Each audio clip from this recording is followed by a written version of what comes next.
নমস্কার বন্ধুরা, cyber friend YouTube চ্যানেলে সকলকে স্বাগত জানাই। আজকের ভিডিওতে আমরা দেখব যে ২০২৬ সালের যে এসআইআর লিস্ট রয়েছে বা ভোটার তালিকা রয়েছে ফাইনাল, সেটাকে আমরা কিভাবে ডাউনলোড করব। এই লিস্টটিতে কারো নাম কিন্তু এখানে ডিলিট করে দেওয়া হয়েছে, কিছু নাম আন্ডার অ্যাডজুডিকেশনে রয়েছে, অর্থাৎ সেটি বিবেচনার মধ্যে এখনো রয়েছে যে এই নামটি ভোটার লিস্টে থাকবে কি ডিলিট হবে, সেটা এখনো কিন্তু ক্লিয়ার করে কিছু জানানো হয়নি। তো এই লিস্টটিকে আমরা কিভাবে ডাউনলোড করব সেটা এই ভিডিও থেকে সম্পূর্ণ দেখলে কিন্তু আপনারা বুঝতে পারবেন। তো এই লিস্ট ডাউনলোড করার জন্য প্রথমে আপনাদের মোবাইল ফোন অথবা কম্পিউটার সিস্টেমে একটি ব্রাউজার ওপেন করে নেবেন। সেখান থেকে কিন্তু আমাদের দেওয়া ডেসক্রিপশনে যে লিঙ্ক আছে সেই লিঙ্ক থেকে সরাসরি কিন্তু এই ওয়েবসাইটে চলে আসা যাবে। অথবা আপনারা আপনাদের ব্রাউজারে সার্চ করবেন ভোটার লিস্ট বলে। ভোটার লিস্ট সার্চ করার পর আপনারা এখানে দেখতে পাবেন download e roll voter service portal. এই লিঙ্কটি অবশ্যই দেখে নেবেন যে voters.eci.gov.in এর লিঙ্ক কি নয়। এইখানে কিন্তু তারপর আমাদেরকে যেতে হবে এই লিঙ্কে গেলেও কিন্তু আপনারা সরাসরি এই ওয়েবসাইটেই চলে আসবেন। তো এই ওয়েবসাইটে আসার পর আপনাদেরকে এখান থেকে সিলেক্ট করতে হবে আপনাদের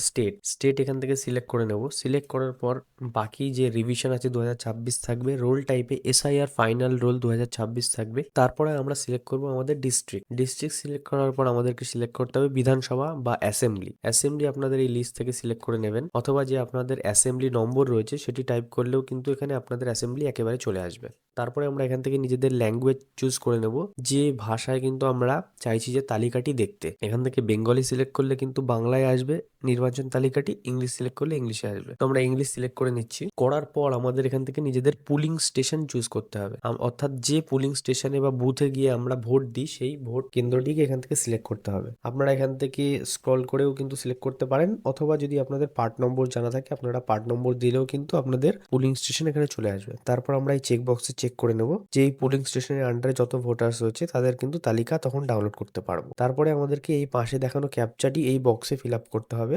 তো ক্যাপচাটি এখানে ফিল আপ করার পর কিন্তু আমরা ডাউনলোড পিডিএফসে ক্লিক করব এবং এখানে ডাউনলোডিং শুরু হয়ে যাবে। তো আমাদের নির্বাচন তালিকাটি কিন্তু এখানে ডাউনলোড হয়ে গেছে। এরপর আমরা এটাকে ওপেন করব।